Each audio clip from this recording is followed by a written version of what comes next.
Oke, baiklah, assalamualaikum warahmatullahi wabarakatuh. Kembali lagi di channel R Saputra. Kali ini kita akan membahas mengenai contoh soal pada teorema Pythagoras. Dan di sini kita mempunyai 5 buah soal ya, yang terdiri dari 5 buah soal dan pembahasannya. Oke, langsung saja untuk nomor 1, yaitu sebuah tangga mempunyai panjang 15 meter bersandar pada sebuah tembok yang mempunyai tinggi adalah 12 meter. Jarak ujung bawah tangga terhadap tembok tersebut adalah 5 meter. Berapakah sisi ujung tangga yang melebihi sandaran tangga pada tembok tersebut? Nah, untuk pembahasannya, yaitu kita mempunyai sebuah tembok ya, kemudian disandarkan sebuah anak tangga yang panjangnya adalah 15 meter ya. Dan kemudian jarak antara tangga dengan tembok adalah 5 meter. Dan juga diketahui bahwa tinggi tembok adalah 12 meter. Yang ditanyakan adalah berapakah panjang sisa tangga, anak tangga yang bersandar pada tembok tersebut ya. Jadi yang kita cari adalah panjang DC.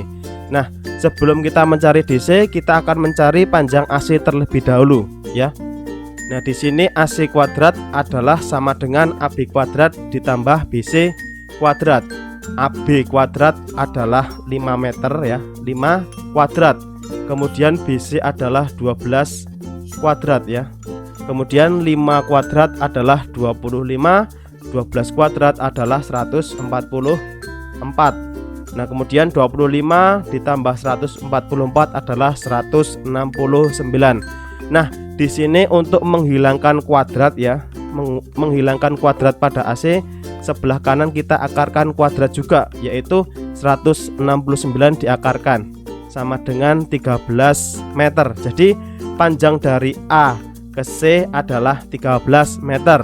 Nah, di sini kita dapat mengurangi bahwa AD DC ya, DC sama dengan AD dikurangi AC.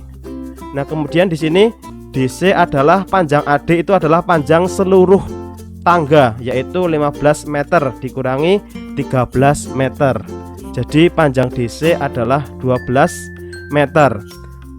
Ya, berapakah sisi ujung tangga yang melebihi sandaran tangga pada tembok adalah 12 meter. Gitu ya. Kemudian untuk nomor 2, sebuah kapal berlayar ke arah barat dengan jarak 12 km. Kemudian kapal tersebut berbelok arah ke selatan sejauh 5 km. Yang pertama adalah gambarlah denah perjalanan kapal tersebut dan tentukan jarak terdekat antara kapal mulai hingga kapal mengakhiri perjalanan. Nah, di sini kita harus menggambar denahnya terlebih dahulu sesuai dengan soal ya. Sebuah kapal berjalan ke arah barat, berarti ke arah kiri ya, sejauh 12 km. Kemudian berjalan ke arah utara, berarti ke arah atas. Nah, ke kiri 12 km, kemudian ke arah atas 5 km. Nah, berapakah jarak terdekat antara kapal mulai dengan kapal berakhir ya. Nah, di sini kita menggunakan teorema Pythagoras untuk mencari bidang miring ya pada X ini. Nah, di sini kita berikan nama segitiga ABC. AB kuadrat ya, nanti di sini ya. AB kuadrat sama dengan BC kuadrat ditambah AC kuadrat. Nah, di sini AB-nya kan belum diketahui ya. Kita misalkan adalah X kuadrat sama dengan BC-nya adalah 12 km. Kemudian AC-nya adalah 5 km ya. Nah, di sini 12 kuadrat kita kuadratkan, kemudian 5 kuadrat. 12 kuadrat adalah 144 ditambah 25 kuadrat. Kita jumlahkan sama dengan 169 km ya. Nah, di sini 69 km itu kita akarkan ya untuk menghilangkan kuadrat pada X. Nah, di sini adalah jaraknya adalah 13. Jadi jarak terdekat antara kapal mulai hingga kapal mengakhiri perjalanan adalah 13 km. Gitu. Kemudian untuk contoh soal nomor 3, yaitu tentukan jenis segitiga jika diketahui panjang sisinya sebagai berikut. Nah, sebelum mengerjakan soal nomor 3, kita ketahui bahwa sisi miring adalah sisi yang mempunyai panjang, mempunyai sisi yang terpanjang ya. Nah, pada soal A ini adalah sisi terpanjangnya adalah 16. Kemudian pada nomor B ini sisi terpanjang adalah 20 karena sisi yang paling panjang. Kemudian yang C adalah 20. Nah, ini adalah pembahasannya. Kita tulis lagi A, B, C. Nah, untuk soal yang A kita kuadratkan ya. 9 kuadrat ditambah 12 kuadrat titik-titik 16 kuadrat. Nah, di sini jika yang sebelah kiri lebih besar, maka itu adalah namanya segitiga lancip ya, segitiga lancip.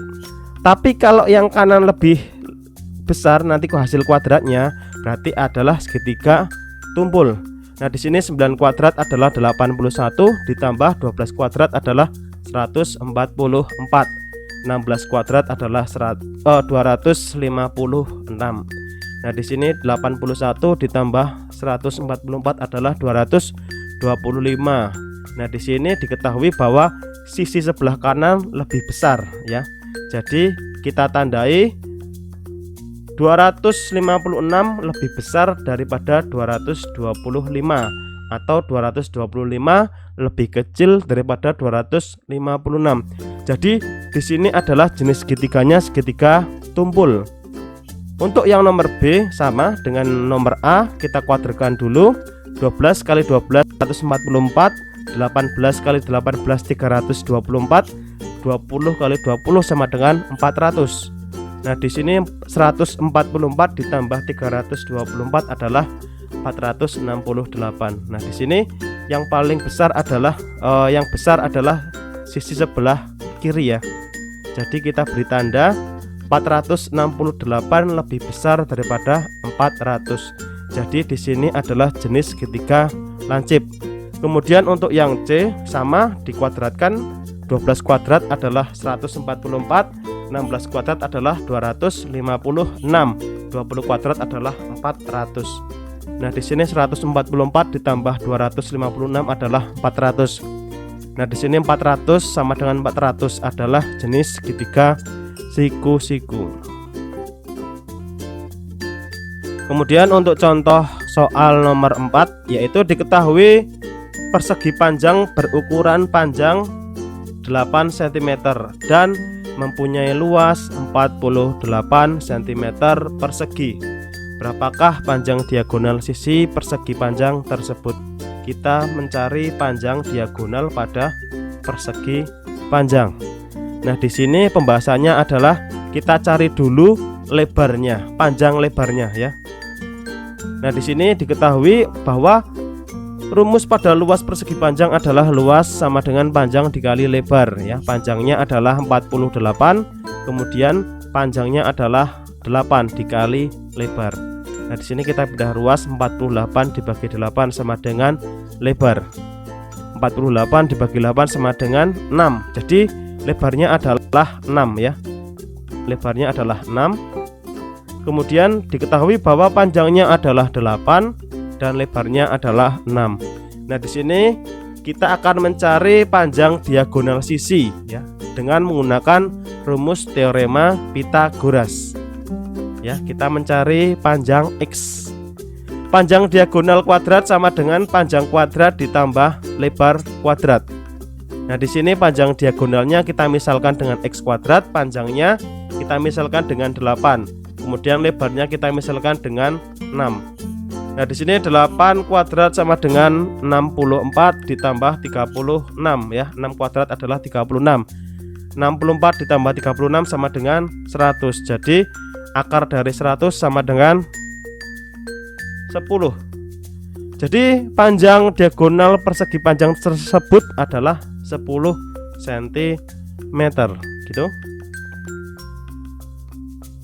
Kemudian untuk contoh soal nomor 5, soal terakhir, yaitu kita mempunyai gambar sebuah segitiga siku-siku ya. Diketahui bahwa sudut BAC adalah 60 derajat. Nah, di sini diketahui panjang sisi AC adalah 32 cm. Berapakah panjang sisi AB dan panjang sisi BC? Nah, di sini yang perlu kalian perhatikan adalah sudut pada BAC atau sudut pada A ya.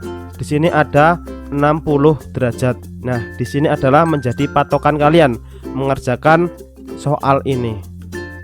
Untuk pembahasan nomor 5, kita gambar dulu sebuah segitiga sama sisi. Ya, kita bagi menjadi 2. Kemudian kita mempunyai 2 buah segitiga siku-siku. Segitiga ABC kemudian BDC. Nah, di sini segitiga ABC mempunyai sudut yaitu 60 derajat, kemudian 30 derajat dan 90 derajat. Nah, di sini mengapa 30 derajat? Karena 60 derajat kita bagi menjadi 2 ya. Nah, di sini segitiga sama sisi mempunyai ciri-ciri yaitu besar ketiga sudutnya sama dan panjang ketiga sisinya juga sama. Nah, di sini 60 derajat. Kemudian di sini juga 60 derajat ya. C itu mempunyai sudut 60 derajat. Nah, mengapa kok 30 derajat? Kita bagi menjadi 2. Jadi ABC yaitu 60, 90 dan 30. Nah, di sini panjang AC adalah 32 cm. Sesuai dengan ciri-ciri pada segitiga sama sisi yaitu panjang ketiga sisinya sama. Berarti panjang AB sama dengan setengah dari AC. Setengah dari 32 cm. Jadi panjang AB adalah 16 cm gitu ya. Kemudian untuk mencari panjang BC kita menggunakan teorema Pythagoras, yaitu panjang BC sama dengan 32 derajat adalah panjang pada AC. AC adalah 32 derajat dikurangi 16 derajat. 16 derajat adalah panjang AB ya. AC nya adalah 32 cm, AB nya adalah 16 cm, jadi 16 kuadrat. Nah, di sini 32 derajat adalah 1024, kemudian 16 derajat adalah 256. Jadi X di sini adalah 768. Nah, di sini kita pisahkan ya.